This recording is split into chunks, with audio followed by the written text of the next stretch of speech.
லா தக்கூமு ஸாஅத்து ஹத்தா யஸ்கரல் ஃபுராத்து அன் ஜபலின் மின் தஹபின். மறுமை நாள் ஏற்படாத, அதற்கு முன்னால் யூப்ரட்டிஸ் நதின்றது பெரிய வாழ்வாதாரம். இதில் இருந்து தங்கமலை ஒன்று வெளிப்படாத வரை மறுமை நாள் நிகழாது. இந்த தங்கமலை என்பது நீங்க நிறைய வீடியோல போனீங்கன்னா பாத்தீங்கன்னு சொன்னா, யூப்ரட்டிஸ் வத்த ஆரம்பித்து விட்டது, தங்க மரம் வந்துச்சு அப்படின்னு சொல்லி நிறைய வீடியோக்கெல்லாம் போட்டு காட்டுவாங்க, பார்த்துருப்பீங்க. அது ஏதோ ஒரு நாடு, சவுத் ஆப்பிரிக்காவில இருந்து ஏதோ ஒரு மலையிலேயே தண்ணியிலையும் பார்த்தீங்கன்னா சின்ன சின்ன தங்கமா இருக்கும். அதெல்லாம் எடுத்து யாராச்சும் ஒரு வெள்ளக்காரன் வந்து வீடியோ போட்டு வச்சிருக்கும். உடனே அந்த கல்லையும் தங்கத்தையும் எடுத்து வச்சுக்கிட்டு என்ன செய்யறது பாத்தீங்களா, யூப்ரட்டிஸ் வந்து தங்கத்தை ரசூலா சொன்ன மாதிரி கொண்டு வந்துருச்சு, தங்க மலை யூப்ரட்டிஸ் நதியில வந்துருச்சு, மறுமை இறங்கிருச்சு, இன்னும் 2040க்குள்ள யூப்ரட்டிஸ் முழுசா வத்த போகுது, வத்துச்சுன்னா தங்கத்தை உள்ளுக்கு இருந்து அதை கக்கும்.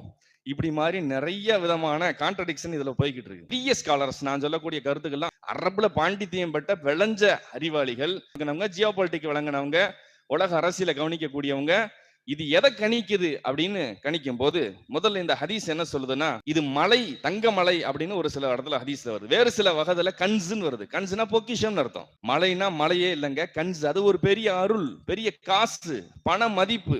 கன்சும் மின் தங்கத்தால் ஆன காசு அப்படின்னு சொல்லல, தங்கத்திற்கு மின் அப்படின்னா அது வந்து அரபில வந்து தஷ்பீஹ்னு சொல்லுவாங்க. தஷ்பீஹ் அப்படின்னு சொன்னா தங்கத்திற்கு ஒப்பான. மலை மட்டும் வரல, வேறு சில ஹதீஸ்கள்ல பொக்கிஷம்னு வந்திருக்குது. ஒரு பெரிய பொக்கிஷம் மலை அளவுக்கு நெடிய காத்துக்கிட்டு இருக்குது.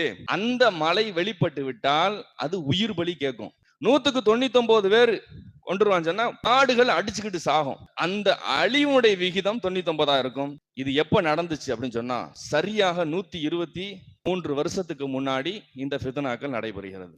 தங்கம் என்றால் கருப்பு தங்கம். பெட்ரோல் இருக்கு பாத்தீங்களா, இந்த உலகத்தில் ஏற்பட்டிருக்கக்கூடிய அணுதாயுதங்கள் தயாரிப்பிலிருந்து உலகத்தினுடைய பெரும்பகுதி அழிவுகளுக்கும் பொருளாதார பிரம்மாண்டமான வளர்ச்சிக்கும் ஃபித்னாக்களுக்கும் ஃபசாதுகளுக்கும் மூலம் பெட்ரோல் என்று சொன்னால் இன்றியமையாது.